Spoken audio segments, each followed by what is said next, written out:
American exceptionalism. Some people believe it, some people don't. But what does American exceptionalism mean? The goal of my journey is to get past the buzzword and explore, what does American exceptionalism really mean? I'm Janine Turner. Join me as I speak with scholars and Americans all across the United States about what American exceptionalism means to them, both historically and currently. American exceptionalism, how and why it matters. In the mid-19th century, around 1830, Alexis de Tocqueville traveled to America, a young and burgeoning country. He wanted to observe our nation's prison systems, but during his travels, he became enthralled by the American people and their independent nature. He decided to write a book entitled Democracy in America.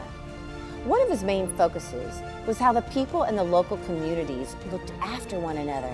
They didn't rely on a magistrate or a king. They relied on one another, community. One of Alexis de Tocqueville's main themes in the book is that America is great because America is good. But if she ceases to be good, she will cease to be great. Today, my special guest is a community leader. Her name is Becky Jones. She is a shining star and example of how to be of service in her community. She is also the executive director of Visto, Volunteers in Service to Others. Becky Jones, thank you for being here today. Thank you for having me. I'm excited to be here. I am very impressed with you. I think you epitomize exceptionalism in America. Thank you. For your dedication and all that you're doing to make the community a better place.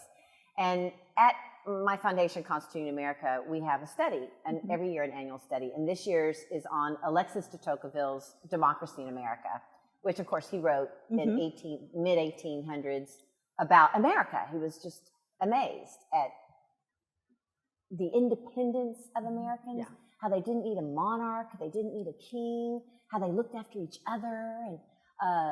And so that's one of the things I want to talk to you about, because Alexis de Tocqueville said, America is great because America is good.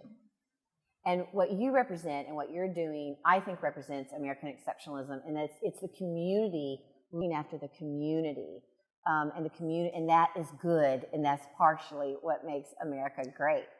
It is good, and I believe that people at heart are good, and that's how we build the community together. So it's easy for me to be in the place that I'm at because I believe that, and so I see that everywhere I go. It's nice. Tell me, are you from, I'll say everyone, we're in Gainesville, Texas. We're in this beautiful theater called The State. It's a historic theater. I'm going to be doing a lot of performances here, so it's going to be fun. Yeah. And it's a fabulous historic pioneer town. Yes. So where are you from originally? I'm originally from Albuquerque, New Mexico. Yes, I've been in Munster, Texas, just right down the road, for approximately 11 years.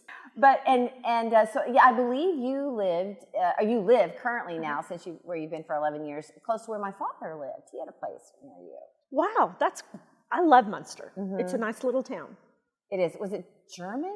Yes. Germantown. It is a German, primarily German Catholic. Oh, interesting. Yeah. Okay, so you've been here for 11 years. Tell us about your history. Have you always been involved in the charitable, organization field? Actually, no. My training is in speech-language pathology. I did that for 22 years. So I always had a heart for helping people. I would say that my love language is probably acts of service. And I did that for such a long time. I worked with ECI, birth to 3. I did school age. I've done geriatrics, which absolutely is my favorite. The history and everything, their life, the stories they could share with me, my favorite. But I got to a point where I felt like I was called to do something different. And I've always believed that you love God and you love people and you serve them both.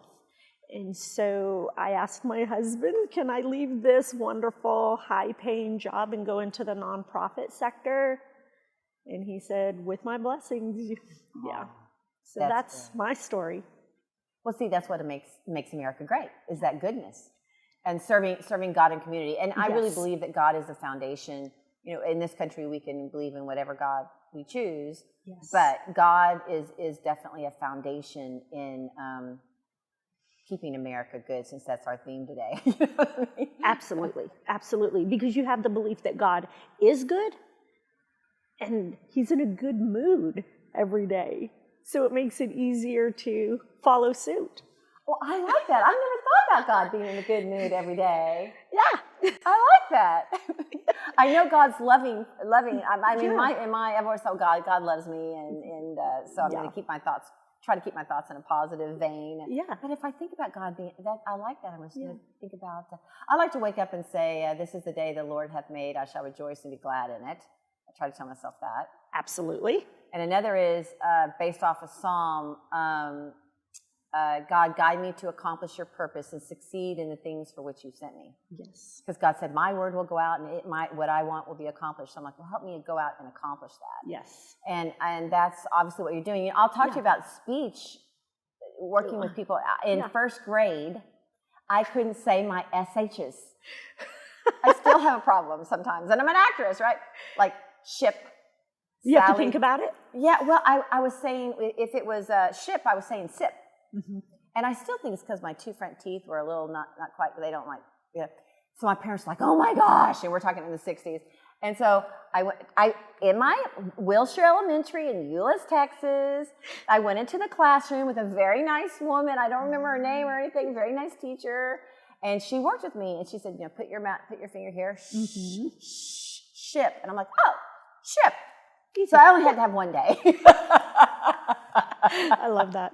But, it's very important in it communication and helping people find the way to communicate. I actually couldn't say my R's. And so I was inspired by my therapist, my speech therapist. My daughter was like that. I filmed a movie up here in this area, a short film, and my daughter was starring in it. Sort of, I don't know if you ever saw, what was it? Tatum O'Neal had a very famous, she was the youngest every, what was that movie she was in? Wasn't Pennies from Heaven? Well, anyway, whatever movie she was in. Yeah. Juliet was like the little Tatum O'Neal character. And she was only about 6, and she couldn't say her R's either. So when she walked out, and she goes, Mom, do you want me to cry a tear? I said, because I was directing her. Yeah. I said, sure, if you can do it. He was like, I can't turn on the tears like that. I'm like, yeah, Mom, should I cry a tear? Anyway, she walks up, and her mother isn't there to meet her. So she walks up, and she says, see, I told you she wouldn't be here. Yes. It's so cute, too. It is cute, actually, at that age. But she outgrew it, actually. And most of them do, between 6 and 8. So, yeah. So you had a calling to leave that occupation with speech and move forward into the charitable arena, foundations, 501c3s, whatever it may be. Tell us about that calling. I have always jumped in and invested my time in the church, in the school for my kids, just volunteering anywhere I could, the historical society, just whatever was around that I could kind of, and I loved that feeling. I loved getting to know people that I was working with. I loved doing research and history with it. I loved the sense of fulfillment it gave me. So I thought, I need more of this, and I need to share more of the sense of altruism. I think we're all called to live in community. I think we need to make connections with people, and that's the way to do that. And when you have a common cause that you believe in, it's so easy to bridge gaps and diversity and people coming together, working for that common goal. And the feeling of peace and joy that it gave me, I loved it. And I thought, I don't want to be in the rat race anymore. I don't want to have benchmarks that I have to meet. I want to go and grow and affect my world, make changes in my world. I can't change everything, but I can affect change where I'm at. And I loved that sense of peace and joy that it gave me. And so I thought, I'm going to do that. I'm going to see what's out there. And honestly, I am adopted. And so I wasn't placed till I was 6. And before that, I experienced a lot of food insecurity. And so that has always been something that is near and dear to my heart. Everybody has a right to eat. They need to be able to have enough to live a healthy, active life. They need to have enough nutrition and safe food so that they can grow and develop. And so that's what led me to being lead a food pantry. Yeah. Well, that's a beautiful testimony, and it reminds me. Before I want to get into your actual organization and what you're doing hands-on, but it reminds me of our founding fathers. Since Constituting America, and we focus a great deal, obviously, on the United States Constitution and the Declaration of Independence and all the books and classics that surround their thoughts. The Federalist, the book The Federalist, about the Federalist Papers and whatnot. And they really believed in community, that it was the local community, and of course the Declaration of Independence says we create government and they govern by the consent of the people. But when they had when they were writing the Constitution, there was a debate whether they were going to be nationalist in scope or if they were going to be federalist, where states still maintained their power. And what's interesting about that to think about is that there's a uniqueness to the whole incredible, huge United States. There's a uniqueness. So community, like what we want here in Gainesville, may be very different than what people want in the northern tip of Washington State or Maine or Florida or wherever it may be. And so local community, I think we're losing that. People think it's national. They look to the national government. They don't look to the local government. They don't look to actually also the local community to help each other. It's sort of like everyone wants to go to the government and say the government should be fixing this, but the government isn't an endless source. But we, the people, have a continuity where we can continue to be the source. And I think that's forgotten. I think people immediately want the government to fix it instead of the community. And this was the way we were when we moved, in the beginning of our country, looking out for one another. How do you feel about that? I agree completely. I think with volunteerism, we are able to get into places and niches that aren't reached by government programs, that public entities, public organizations. So we can meet those essential unmet needs and foster more of that mutual support together. And consequently, for each community, that improves the quality of life. Give me some examples of those needs. An example might be that I'm currently active in what is called the Cook County VOAD, which is Volunteer Organizations Active in Disaster. So we've been mobilized for the May 25th tornado that hit just south of Valley View. And so we are seeing unmet needs there. And the unmet needs are, we have some individuals who are property owners and have insurance. We have some folks who are eligible for Red Cross support, FEMA support, and so they're getting their needs met and can rebuild. But there's a group of people that aren't property owners, don't have insurance, maybe not eligible for FEMA for whatever reason, and so they have some unmet needs to start their long-term recovery and rebuilding. And because of the tragedy, if they've lost their vehicle, now they can't get to work, they can't make money, they can't get food, they can't make it to the food pantry to get food, they need diapers for their babies. And so volunteers are able to reach out to them, meet them where they're at, pick them up, take them, bring them into Gainesville to get food from the food pantry, to go to another organization and get the diapers for the babies or the formula. Those are the unmet needs that volunteers are able to do that the government doesn't do, that public companies, businesses, entities aren't able to meet. That's fascinating. And that's just an example that the government can't do everything. Yes. And that's when when the community steps in and the love that we have for one another, Right. and we can say that. And we know our neighbors. So those volunteers are the ones who know who has that need, who has the family who has been displaced or who is still living. Maybe they haven't reached out to our organization, but the community members know they're still living in their house and they don't have a roof. We need to help them. We need to reach out to them. We need to figure out what their needs are. Living in their house and they don't have a roof. Oh, yeah. Wow. Yeah. How do you feel about the fact that we were talking about this nationalistic aspect of our country, that people think DC, nationally.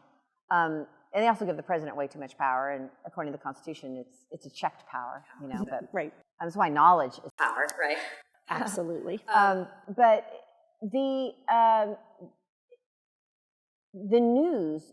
Okay, if you go back, right, before television and before radio, the community had to go out. They had to communicate with one another. Yes. They met on the weekends with the fiddle or whatever they did, and had the little town square. There were town squares. People actually went out, and that's how people could talk. Or if you needed news, it came from somewhere else, and they would bring it to the local pub or the local community center, whatever it may have been. And then you moved into when all of a sudden we had radio, and then we had television, which is my field, you know what I mean? But then television came in. I read a great short story where it was Linda Ellerby wrote it, and she said, "I lost my best friend. The television ate her up." It was that summer where television was turned on, and she was outside playing, but her friend would never come out and play because she was inside watching television. But the thing about just television, or now apps or whatever it be, it's limited in scope, in time frames, and 2-minute interviews and 3-minute interviews, and the focus of whatever that entity may want to get across. You're not getting, even newspapers gave us more of a scope of what's going on. But there seems to be a loss of community now, that we're more and more homebound, and then we might not even really be able to know what people need. Absolutely. I think social media, obviously, is whatever's trending, and that's what people are focusing on. And I think when people come out and participate in civic organizations that consequently volunteer, they're able to participate in public discourse more. They know what's actually happening, whether they're talking about their neighbors or anything else, but they know what's happening. They tend to vote more. They tend to really participate in the democratic what am I wanting to say? Process. Thank you very much. Because they're actively involved with people from different areas, and so they can get information, and that is what we all need to be doing. Community, talking to each other, understanding where you come from, where they come from, and where we all want to go together. I keep coming back to community because to me, that's what it's all about. It goes back to it takes a village. Absolutely. And honestly, we're all just walking each other home, right? And so we have to come together to do that. Community. I like that that's the theme. That's the theme, really, of our conversation here. And American exceptionalism, I think, would fit in that community is where it shines. One of the places where it shines. I hate to say the best because there's so many areas where Americans shine, but community is the base, and that's where you have your local faith and your local, people used to walk to church. I kind of miss those days, you know what I mean, where it was one cotton gown that you made, and you lived out, because I live on, out in the middle of nowhere. You live in the middle of nowhere, but you walk and you know the community, and I'm incredibly thirsty at this point in my life for community interaction. And I was appointed a commissioner by Governor Abbott for the Governor's Commission for Women.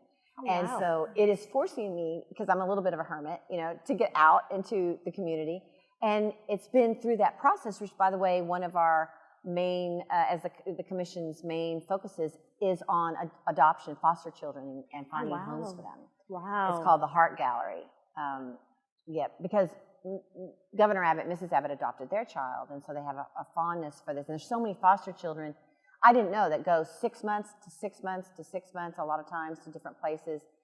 And it's so important that they find homes, even at age 17, just so 18, because they need a touchstone throughout their entire life. So that's one of our focuses. You mentioned that, and I thought, oh, well, I would have invited you, but I didn't know you yet.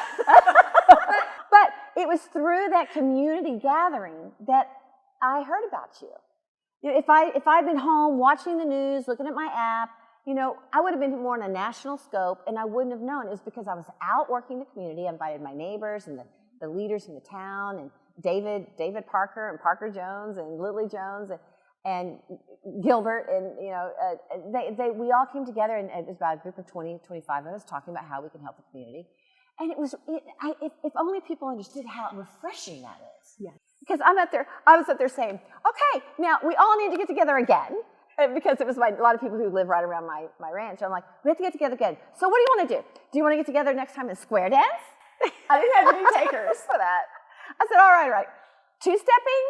No takers. And I said, what was the other one I said? I said something else.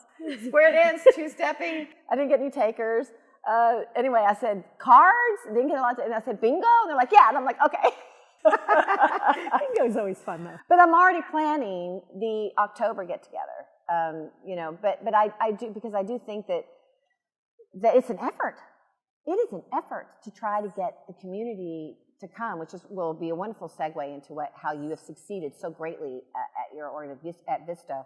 But it's an effort to try to get people together. It's so much easier to stay home and watch Netflix or turn on the TV.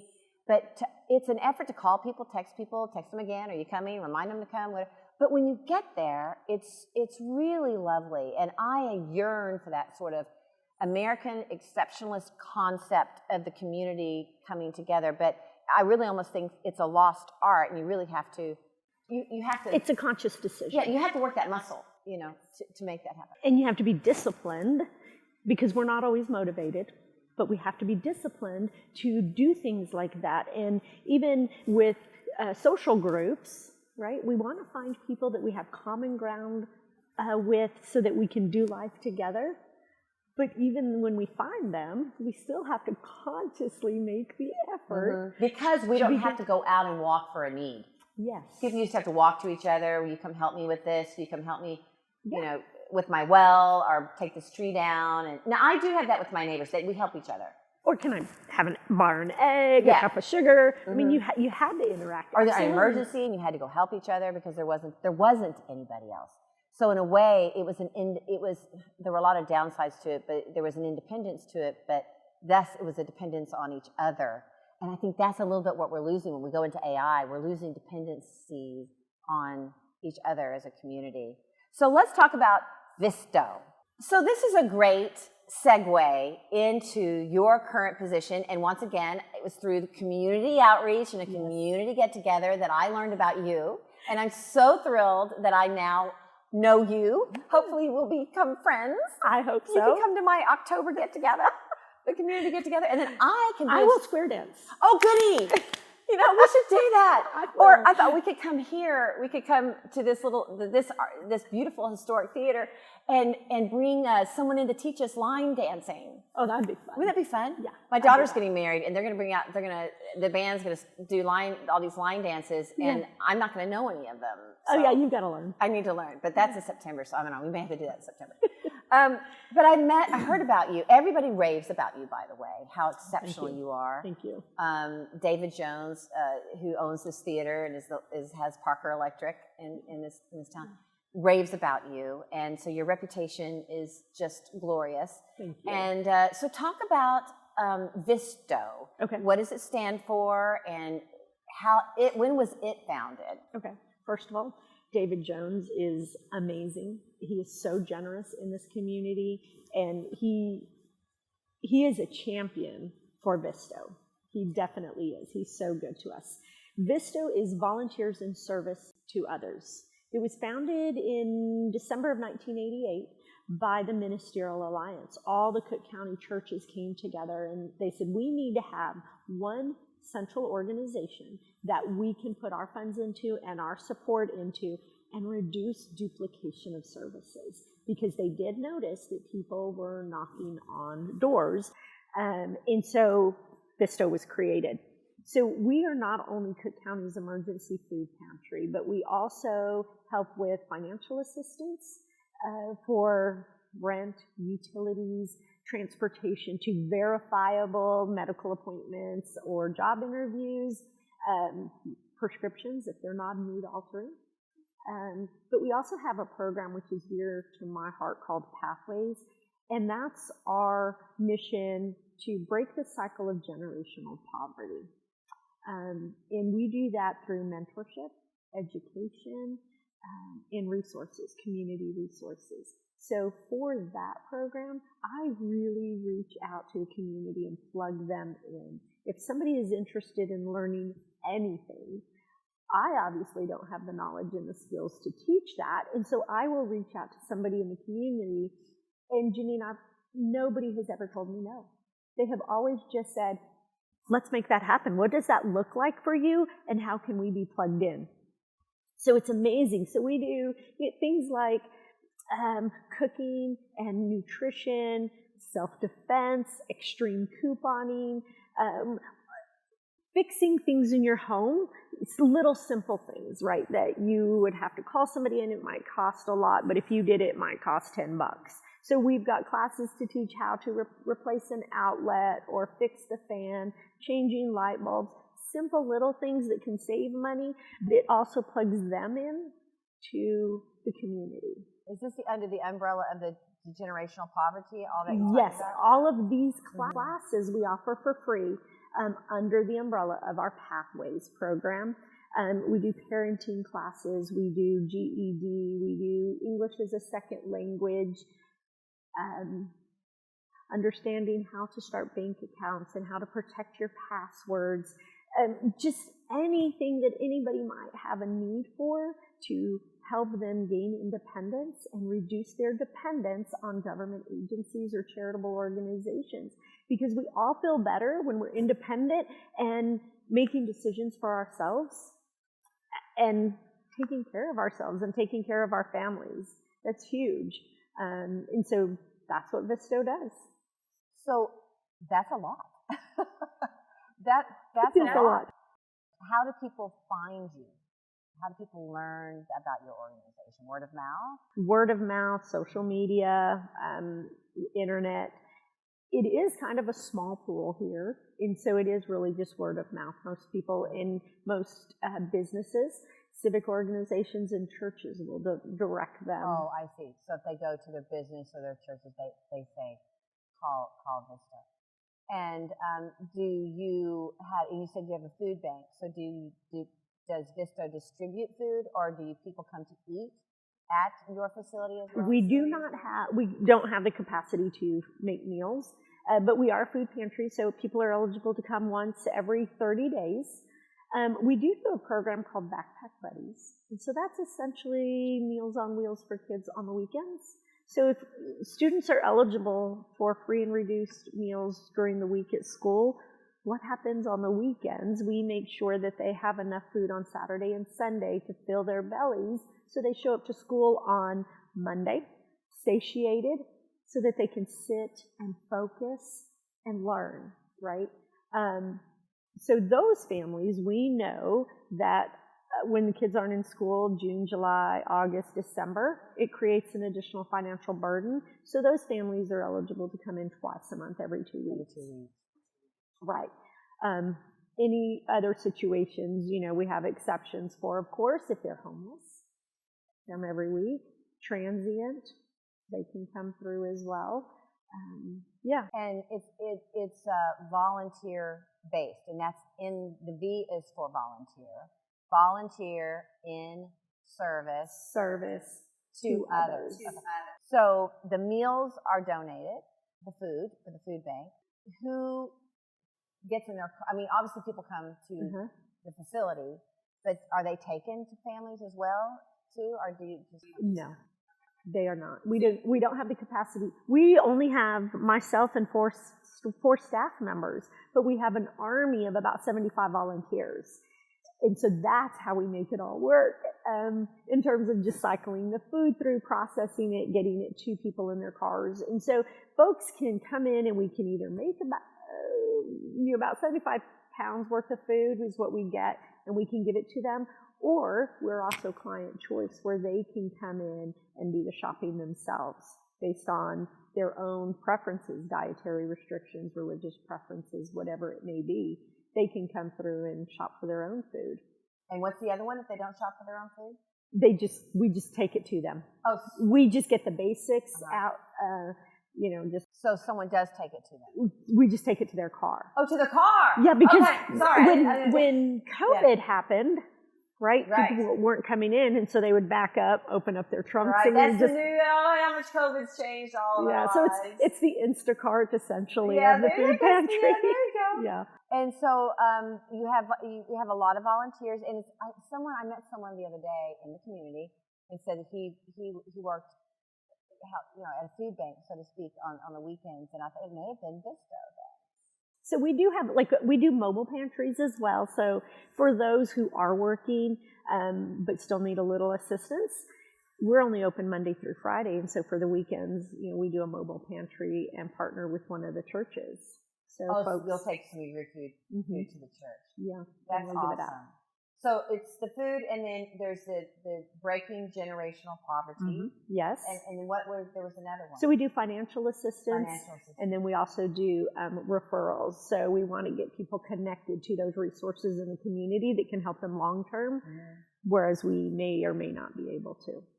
So your goal is to see that to provide for the people that need to come, but also break the dependency on it and be able to be self-efficient at the same time. Because and it comes down to not just giving a handout; it's the hand up as well. So how successful do you think is that working, and do you see results there?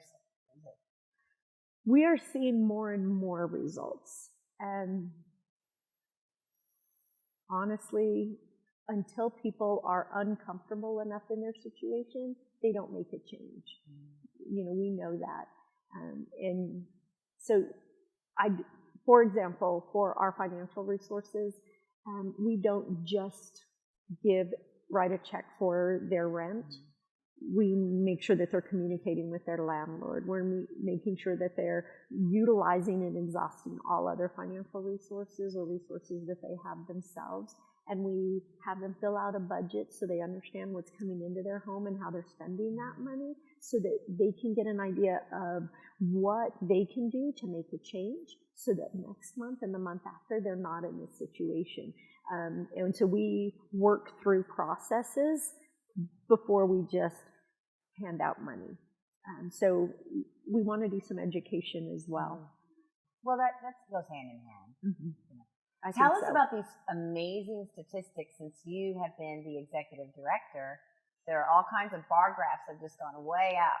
Yes, and I honestly came into this thinking I was going to get to work myself out of a job. I'm going to just work myself and there's not going to be a need. And so it becomes a catch-22, because I want to make an impact and I want to help folks, but I also want to reduce their dependence on us. So when I started in 2019, we were feeding roughly 10,000 people. Now we're feeding upwards of 25,000 people in a year, which is approximately 47% of Cook County population. That's a big number. The amount of food that we were distributing in a year was 85,000, and now that's increased 163%. So it's doubled. Almost everything has doubled. So people are still engaged. People are still helping and donating, and so that allows us to be able to distribute more food. So do you think there's well, I guess there's always more need if you have to distribute more, but also it's just the more donations you have, the more ability you are to reach more people. So is it a little hard to tell if there are more people in need, or you're more aware of people in need because you have more resources in need, or do you think inflation in the economy is really... I think it's a combination of all of that. Every month we are seeing probably anywhere from 90 to 125 new people that have never accessed a food pantry before. And that's consistent ever since I've started. How often is another 100? Every month. Every month? Every month, between 90 to 125 on average. New people that have never accessed. Those are individuals. And we're still serving folks that are over the age of 60, on average 100 a month in this community. So I do think that the economy is making a big impact. It's just not going as far as it did before.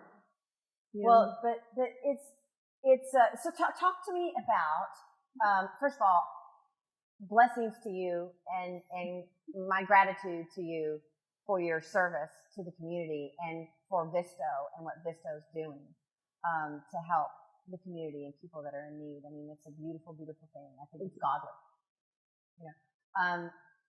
So let's talk about the flip side of that and the volunteers, the people in the community that are volunteering and giving, and let's talk about that side of the equation.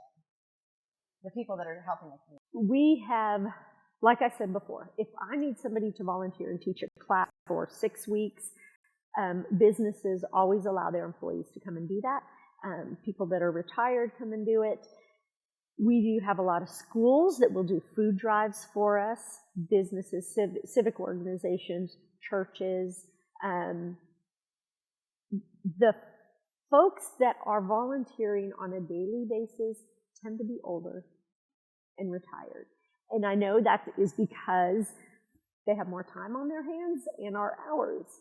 But one of the things that we've noticed across the board is we're not getting as many young people volunteering. So people in their 20s, late teens, late 20s, we're not seeing a whole lot of that. And I think that people are distracted.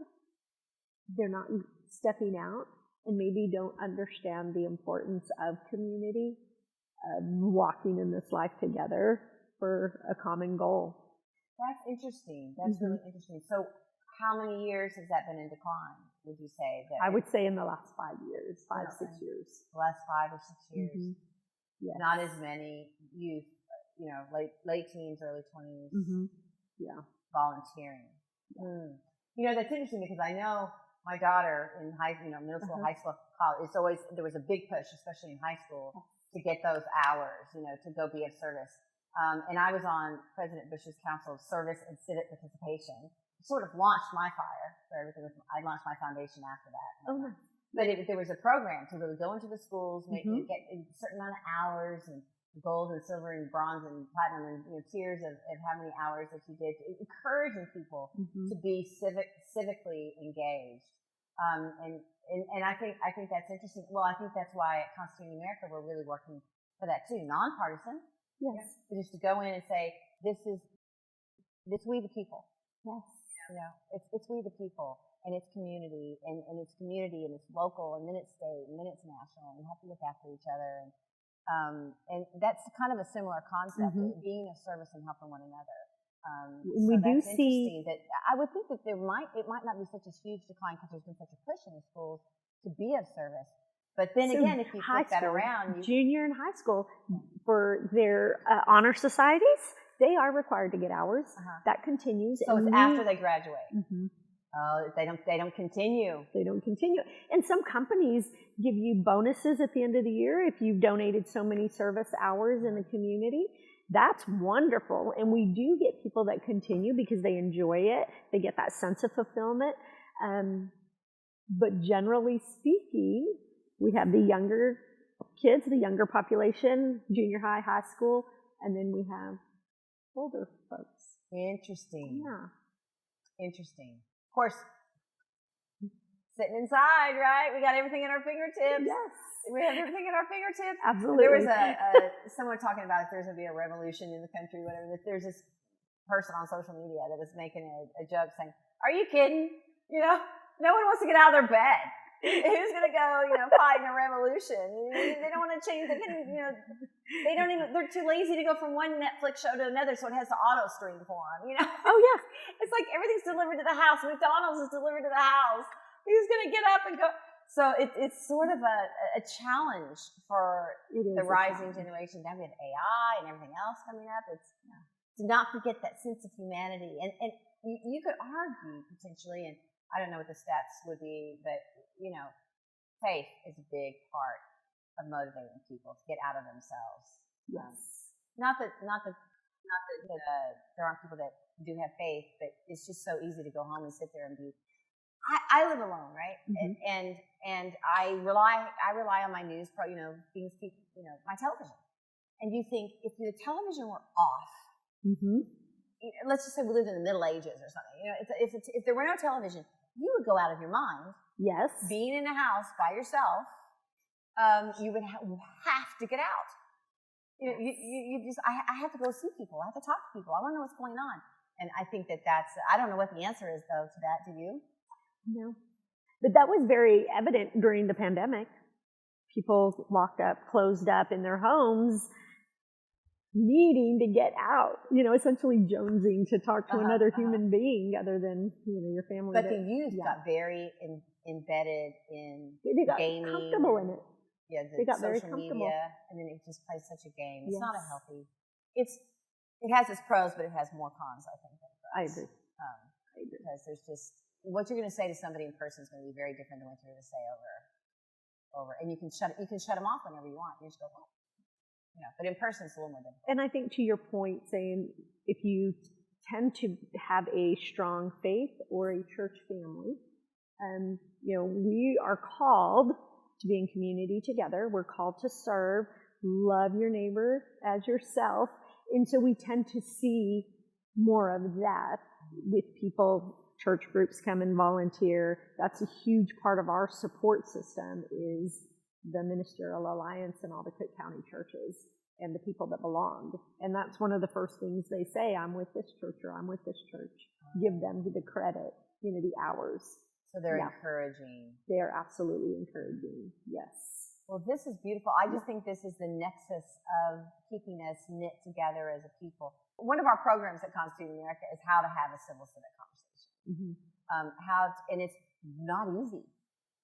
It's not easy because we're losing the skill of being in community, to actually sitting and talking to someone, but then learning to have that conversation without just shutting off or shutting down. And I think we as adults have fallen into the trap. Throughout history, it's never easy. People don't get along just because they go to a community center or the local pub. But I think that it's a lost art how to sit and have a conversation and just to say it's going to be okay. And being open to learning from somebody else. We don't ever have all the answers. That's what I need to say. We don't ever have all the answers. And we can always learn from somebody else. Just being open and receptive to hearing what somebody else says is invaluable to relationships, community. That's what it all comes down to, right? That's how we grow. Mm-hmm. I self-taught myself philosophy in this book that I read, Socrates to Sartre. So when my daughter entered college and I was all by myself as a single mother, I'm like, okay, I'm going to read this entire book. So I'm not saying that I'm a philosophical scholar and academically this may not, hold up with a lot of, but Hegel was one of the philosophers. And he talked about the dialectic. And, whatever, I don't know. Philosophers probably say it means something a little bit more nuanced than what I'm saying. But what I gathered from it is that you have conversation. Mm-hmm. And it's that conversation and learning new perspectives about what you're speaking. And then that you grow. Yes. The spiral goes up because you're more enlightened. We can't be enlightened if we're just sitting inside our own head. We're limited in our scope. That's pretty dangerous place to be anyway, right? Day in, day out, day in, day out. Absolutely. We raised our daughter in Munster, Texas, little bubble. It's very protected. When she went off to college, I met somebody from India. I met somebody from here. I met somebody from here. And it's overwhelming. At first, it was super overwhelming to her. And we said, just be open. I always told her you have to find your same kind of weird, right? And that way you have friends that are like-minded. But be open to what everybody has to say. Learn from them. Find out about their culture and where they came from. Even if it's just, New York, very different from Munster, Texas. Then we could see her evolve and grow and say, did you know, were the things that she was bringing to the table versus that's different and that's strange and I don't understand. And now it's, wow, I know this now and I want to go see this and that's now on my bucket list. Personal growth. We have that's a beautiful story. Yeah. We have a contest at Constituting America as well. And one year we videotaped about 6 of our winners to talk about how to have a civil civic conversation. And it was fascinating. And one of the young women, she was in college, and she said, look, I'm from the south side of Chicago. So my perspective is going to be very different than someone that's growing up in, the cornfields of Iowa, So we're just going to be from different places, but that's okay. I think there's a feeling today that everyone has to believe exactly as I believe, and if they don't believe exactly as I believe, then they're wrong and I'm right. Yes. Instead of saying, well, but everybody's life is different. Understanding the struggles, the difficulties. Looking at a person, you can't look at a person and know what they've gone through. You can't know. You may think you could stereotype that person. Yeah. You have no clue what their life challenges have been. And so that's a beautiful commentary, what you're talking about. Why don't you just listen? Be open to know. And I just hope that as Americans we can start doing that again, because that's the exceptionalism America. We have all come one way or another from someplace else, unless you're the beloved Native American people of this country, So it's like we've immigrated here from other places, and we all brought different cultures, and we have different. So why do we want to make everyone think exactly as we do? It's never going to happen. But what our founding fathers were able to do in creating, first of all, coming together, a unique 13 colonies, thought very differently, like 13 countries coming together with no shoes, no army matching outfits, to come together and fight for a united cause. But then with the Constitution, they had to come together with very differing points of view and find a beautiful compromise, like the Connecticut Compromise, which we started with, right? Yes. National government, federal government, and that was that Connecticut Compromise, because Madison wanted both houses to be proportional, Senate and the House. And then Brearley was one of them from more of the anti-federalist camp who wanted more federalism, more states involved, wanted all the states and the House to have the same amount of representatives. So 2 and 2. The House would have 2 and the Senate would have 2. And they came together, though, and said the Connecticut representatives, so it's called the Connecticut Compromise, said, well, wait, why don't we compromise so that the House can be proportional? You have as many representatives as you need, depending on how big your state is. But the Senate will all 2 from each state, so they compromise. And that's really the beauty, isn't it? Finding that civil-civic conversation. Okay, well, I think I have talked your ear off. But I just want to circle back that that Alexis de Tocqueville said, America is great because America is good. And what we've been able to discuss with you here today is a fine, brilliant, shining diamond example of why America is great, because you are good, your organization is good, the deeds you're doing are good, and your volunteers are good, and people giving of their time. And it's community helping community. It is. So thank you. Thank you for allowing me to be here and visit with you. I've had so much fun. And now we can square dance and get together. Yeah. We'll start a square dance group. I'm all line dance. And I'll play bingo, too. Square dancing is a little bit old-fashioned. I will line dance, I will two-step, and I will play bingo. Oh, okay, yeah. Square dancing's a little like, okay, well, you'll do it all. Yay. I'm a ride or die. My grandparents square danced, though. So we would go down to Hill Country and watch them, and they wore their little outfits, and then, it's like, for people who don't know, take your partner, do-si-do, and then it was like, it's just like, I remember learning square dance in 4th grade, 5th grade, elementary school. Yeah, we did too. In gym class. Yeah, it's part of our culture. Okay, well, we won't square dance, but we can line dance or something. Is there anything else you would like to say before we finish? No, I think we've hit on all those topics that we needed to hit on. I think it was great. Okay, wonderful. Well, thank you so much, Becky, for being with us today. Thank you. I appreciate it.